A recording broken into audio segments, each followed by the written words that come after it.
the future if you're saying that, hey, in this moment, I'm going to do what I am supposed to do. And what I'm supposed to do is determined by what my goals are. Fans of the sport are comfortable with their favorite athletes talking about training and food, but many get frustrated with the audacity of a bodybuilder spouting philosophy. He's basically saying, if you're not achieving what you want to achieve, that's on you. And for some people to hear that, that's tough for anyone to hear. He is standing up for what he believes is right, and it's obviously working for him. I mean, look, he's not trying to sell anybody anything. He's just sharing his experience, and he happens to be on a big stage, figuratively and literally, and he's using that stage to share his good fortune, and he wants to help other people. Now, I'm not going to try to say that I know how to explain a whole bunch of metaphysical blah, blah, blah, but, I am a believer. I am a believer that, we shape and create the life that we choose. And I believe that our, the tools that we have to do that is our mind. I'm beginning to understand that this power of the mind philosophy is not just wishful thinking and not just for bodybuilders. It's for anyone who wants to achieve anything in life. I read some of the books and find myself watching with more interest as Kai and Oscar apply these principles to winning this upcoming competition.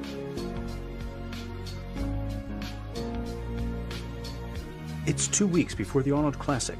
Kai and Oscar are preparing for their last heavy leg workout before the show. They've invited me and a still photographer to document the event.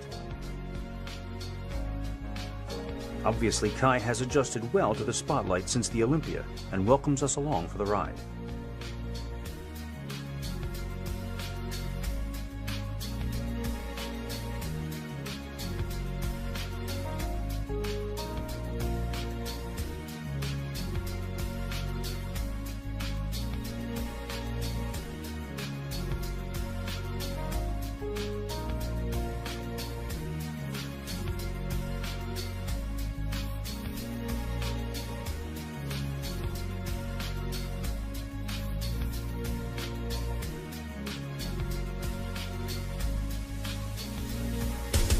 The many contrasts between this workout and the footage I shot in Las Vegas are too obvious to overlook.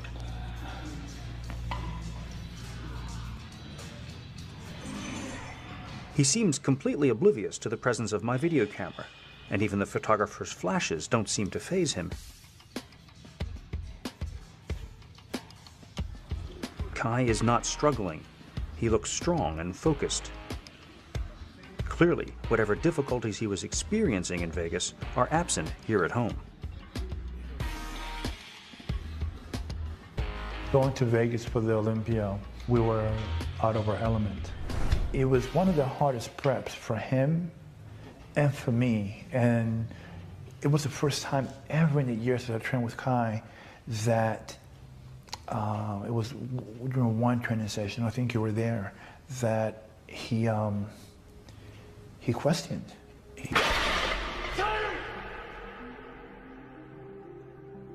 We actually, I think, left the gym early.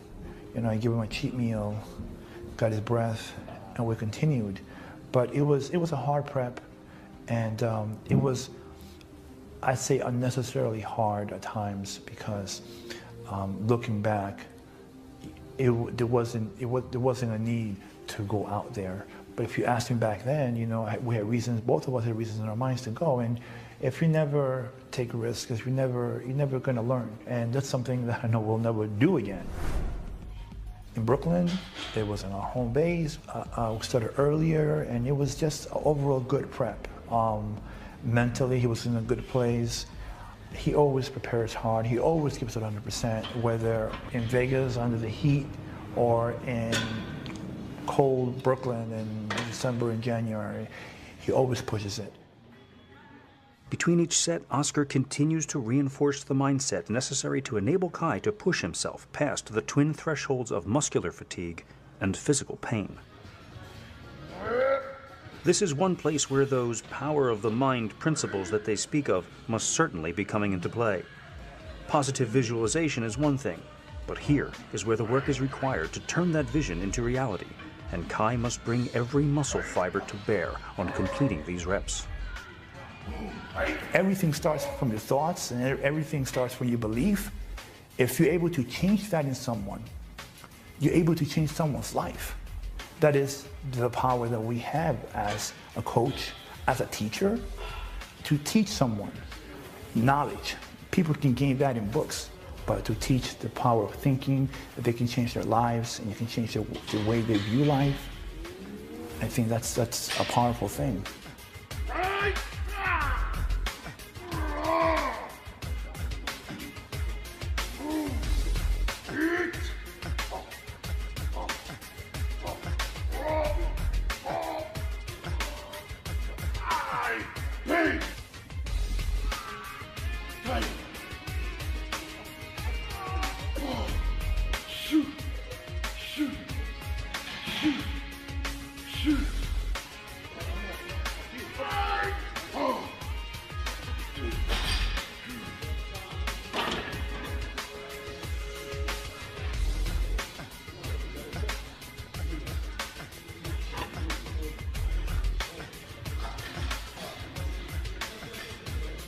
As the weights get heavier, Kai becomes more withdrawn, digging deeper within himself to complete the task.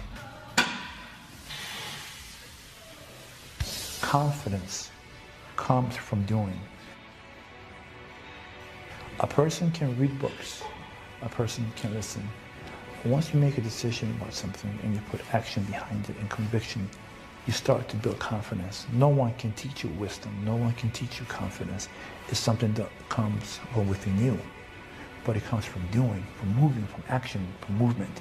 It doesn't come from sitting down or criticizing. It doesn't come from even learning. It comes from actually living your life and doing it. One step back, I'm with you.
After these exhausting squats, Kai actually goes on to perform several more sets of leg presses, leg curls, and leg extensions. A testament to his stamina and fortitude. What I tried my best to bring out in the athletes that I train, to bring out the best in them through their thinking, through their thoughts, through their mind. If I get to that, then I know that their goals are as good as done. From the moment they get it mentally, the path, the road is not hard anymore. It's not difficult, because that driven purpose in their minds, in time they'll attain it.